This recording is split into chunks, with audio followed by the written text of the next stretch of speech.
बिस्मिल्लाहिर्रहमानिर्रहीम। This is Asad. आज हम मैट्रिसेस में माइनर, कोफैक्टर एंड डिटरमिनेंट पढ़ेंगे। सबसे पहले हम ये पढ़ेंगे कि माइनर क्या होता है, फिर कोफैक्टर और उसके बाद डिटरमिनेंट। तो माइनर असल में अगर आप माइनर फाइंड करोगे या कोफैक्टर फाइंड करोगे या डिटरमिनेंट फाइंड करोगे तो इसके लिए पहली कंडीशन ये होना चाहिए कि जो मैट्रिक्स आपको गिवन होगा, जो मैट्रिक्स आपको गिवन होगा वो स्क्वायर मैट्रिक्स होगा। अगर आप माइनर फाइंड करोगे तो ये हमेशा स्क्वायर मैट्रिक्स में आएगा, कोफैक्टर भी स्क्वायर मैट्रिक्स आएगा और डिटरमिनेंट भी स्क्वायर मैट्रिक्स में आएगा। क्योंकि माइनर और कोफैक्टर को जब हम कंबाइन करते हैं फिर तो हमारे पास डिटरमिनेंट आ जाता है। ठीक है, तो माइनर असल में एक छोटा पार्ट होता है डिटरमिनेंट में, क्योंकि वो ये डिटरमिनेंट में इंक्लूड होगा तो हम माइनर फाइंड कर सकते हैं ये डिटरमिनेंट के लिए। माइनर का मतलब ये है कि अगर सपोज आप लोगों के साथ एक सेट्स है, एक मैट्रिक्स है 1 2 4 7, ये मैंने एक मैट्रिक्स किया। मैं पहले 2x2 में डिस्कस करूंगा। 2x2 का मतलब है 2 रो 2 कॉलम एंड 3x3। 1 2 4 7। अगर मैं इसका माइनर फाइंड करूंगा, मैं लिख दूंगा M11 M12 M21 M22। तो मुझे इसका माइनर फाइंड करना है। अगर मुझे सपोज M11 फाइंड करना है, मुझे M11 फाइंड करना है तो M11 इस पोजीशन पे है, M11 इस पोजीशन पे है।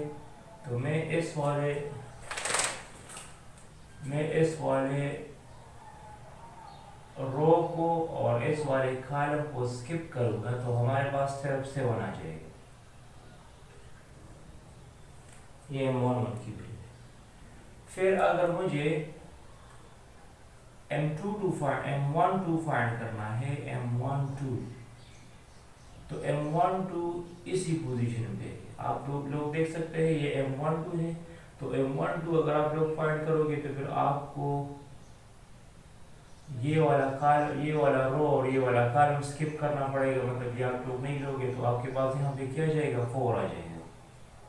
अगर आपको M21 फाइंड करना है तो M21 इसी पॉइंट पे है। तो यहाँ पे आप देख सकते हैं।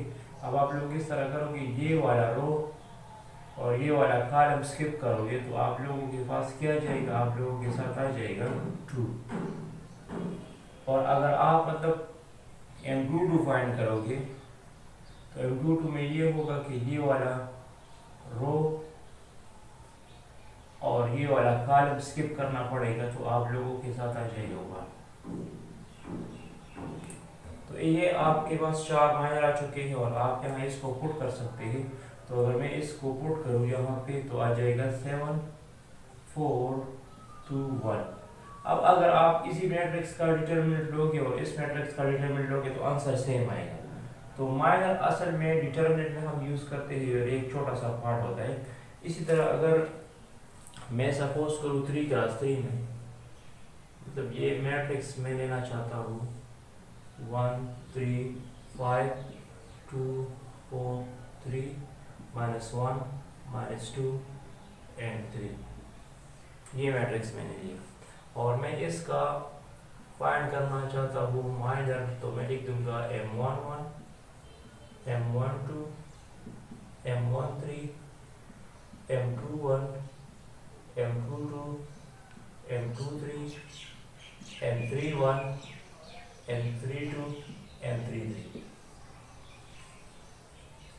अब अगर मुझे M11 फाइंड करना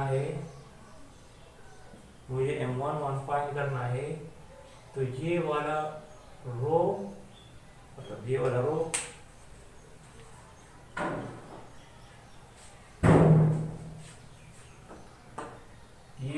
ये वाला कॉलम स्किप करना है तो कितने एलिमेंट आ जाएंगे, 4 4 3 -2 3। तो आप इसको लिख सकते हैं 4 3 -2 3, ये आ जाएंगे। यहाँ पे तो सिंपल बात थी, एक टर्म आ जाता है, यहाँ पे 4 टर्म आ जाते हैं। तो इस 4 टर्म से आप 1 टर्म कैसे बनाओगे, जिस तरह आप 2x2 मैट्रिक्स का डिटरमिनेंट लेते हैं उसी तरह इसको मल्टीप्लाइड करो। 4 multiplied by 3 minus 3 multiplied by -2, तो ये आ जाएगा 12 और प्लस 6, तो ये आ जाएगा 18। तो मतलब M11 की वैल्यू आ जाएगी 18। अगर सपोज मुझे फाइंड करना है M13, क्या फाइंड करना है, ये M13 फाइंड करना है, तो ये M13 फर्स्ट रो है और थर्ड कॉलम है, तो फिर मैं फर्स्ट रो और थर्ड कॉलम को स्किप करूंगा। M13 इस पोजीशन पे है तो फर्स्ट रो थर्ड कॉलम को स्किप करो, तो आ जाएगा 2 4 -1 -1।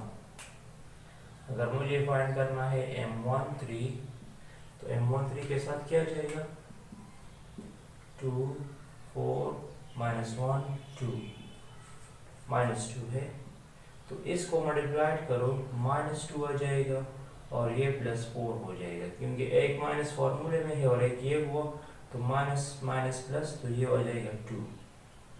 ठीक है। इसी तरह अगर मुझे फाइंड करना है, सपोज यहाँ पे मैं लिखना चाहता हूँ, मुझे M22 फाइंड करना है। M22 इस पोजीशन पे है। अगर मुझे M22 फाइंड करना है तो यहाँ देख सकते हैं M22 का मतलब है सेकंड रो सेकंड कॉलम। तो M22 में फिर ये होगा कि आपको ये सेकंड रो और ये सेकंड कॉलम स्किप करना पड़ेगा। तो कौन कौन से एलिमेंट्स आ जाएंगे, 1 5 -1 3, 1 5 -1 3। M22 अगर फाइंड करना है तो आ जाएगा 1 5 -1 3। इसको मल्टीप्लाइड करो तो M22 हो जाएगा 3 + 5, 3 1 3 -8 हो जाएगा। और अगर आपको सपोज M33 फाइंड करना है, ये वाला टर्म फाइंड करना है, तो M33 का मतलब ये है कि थर्ड कॉलम और थर्ड रो को स्किप करो, third column and third row को स्किप करो, तो फिर कौन से एलिमेंट्स आ जाएंगे, 1 3 2 4। M33 अगर फाइंड करना है तो M33 में आ जाएगा 1 3 2 4। तो आप इसको इस तरह क्रॉस मल्टीप्लिकेशन कर सकते हैं, 4 -6 -2 आ जाएगा। इसको कहते हैं माइनर। इसको क्या कहते हैं, माइनर। मतलब आप अगर सारे माइनर्स को फाइंड करोगे और उसका डिटरमिनेंट लोगे और जो ओरिजिनल मैट्रिक्स है उसका डिटरमिनेंट लोगे तो ये सेम आएगा। तो माइनर का मतलब ये है, ये हम डिटरमिनेंट में यूज़ करेंगे, ये हम कोफैक्टर में यूज़ करेंगे, और ये एक छोटा सा पार्ट होता है डिटरमिनेंट एक्सपेंशन का। डिटरमिनेंट जब हम एक्सपेंड करते हैं तो ये उसका एक छोटा सा एक एलिमेंट होता है, एक नंबर होता है, एक पार्ट होता है। इसके बाद हम कोफैक्टर करेंगे। Thanks for watching this video. इसको आगे शेयर भी करें, सब्सक्राइब करें और stay with us for next lecture.